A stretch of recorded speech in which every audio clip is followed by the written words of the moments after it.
Bang, jadi super seller di Bukalapak itu bayar nggak sih bang? Kalau bayar, berapa sih bayaran yang harus kita setorkan kepada Bukalapak? Simak terus. Oke sellers, di sini langsung aja kita bahas mengenai super sellernya. Nah, jadi ketika kita menjadi super seller, itu kita harus bayar teman-teman beberapa persen dari pendapatan atau total transaksi yang kita lakukan di Bukalapak teman-teman.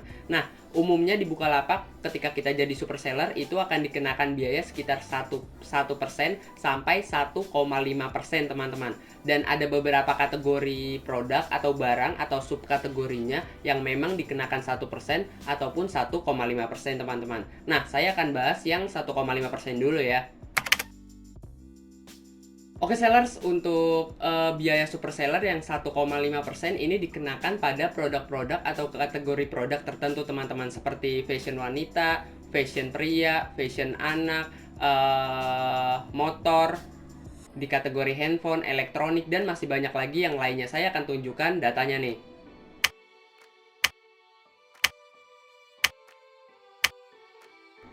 Nah, itu adalah beberapa data kategori barang yang dikenakan sekitar 1,5% dari Bukalapak dari nilai total transaksi yang kita lakukan sama pembeli teman-teman. Nah, jadi seperti itu ya. Nah, perlu diingat di sini untuk semua kategori barang yang dikelompokkan sama Bukalapak. Jadi maupun di kategori motor, handphone, komputer, elektronik ataupun di lainnya, ini untuk barang yang dikenakan 1,5% ini biasanya barangnya itu harganya masih di bawah 1 juta teman-teman. Umumnya ya, umumnya di bawah 1 juta untuk harga barangnya teman-teman. Jadi cukup tinggi memang untuk dikenakan biaya super sellernya sekitar 1,5% teman-teman. Karena untuk harga barangnya pun tidak terlalu mahal, masih berkisar antara di bawah 1 juta teman-teman. 500.000, 200, 100.000 atau bahkan puluhan ribu itu barangnya akan dikenakan sekitar 1,5% oleh Bukalapaknya ya.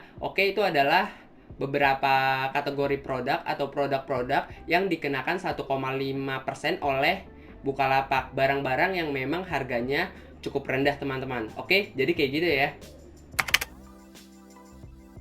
Oke sellers, untuk produk-produk yang dikenakan sekitar 1% itu adalah beberapa kategori produk yang memang dijual dengan harga yang cukup tinggi teman-teman. Saya akan berikan untuk datanya nih berdasarkan kategori ataupun subkategori. Ini dia datanya. Oke sellers, di sana kalian bisa lihat mengenai data dari kategori produknya. Ada kategori produk yang memang sama kan dengan data dari 1,5%. Nah, kalau yang 1,5% itu kan emang yang harganya cukup rendah teman-teman. Nah, data-data yang masuk yang di 1% ini memang yang memang harganya cukup tinggi teman-teman. Nah, misalkan yang sama itu kategori handphone teman-teman. Nah, kalau di 1,5% nih untuk biayanya, ini biasanya barang-barang yang memang dijual di harga murah teman-teman. Seperti aksesoris handphone, misalkan ada casing, anti gores, atau apapun itu. Pokoknya peralatan atau aksesoris handphone teman-teman.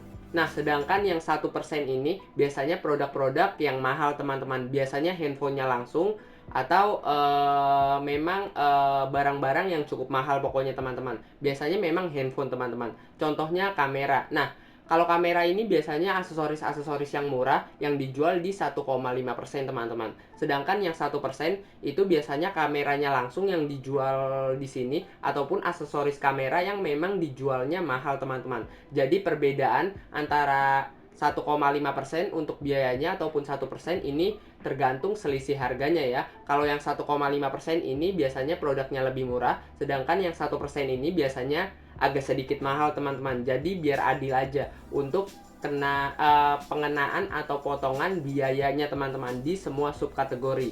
Oke, jadi kayak gitu ya. Saya akan rekap ulang mengenai biaya-biaya yang saya jelaskan dan sebutkan tadi.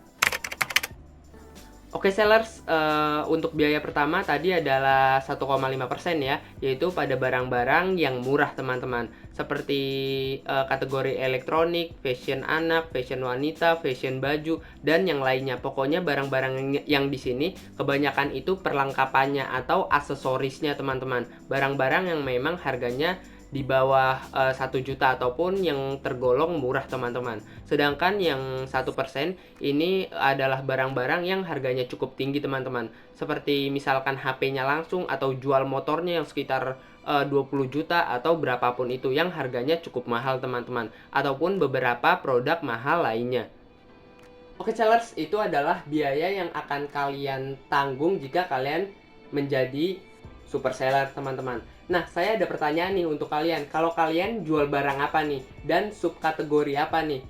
Berapa sih harga yang kalian berikan pada pembeli kalian dan kalian masuk ke yang mana nih? Yang 1% atau yang 1,5% teman-teman?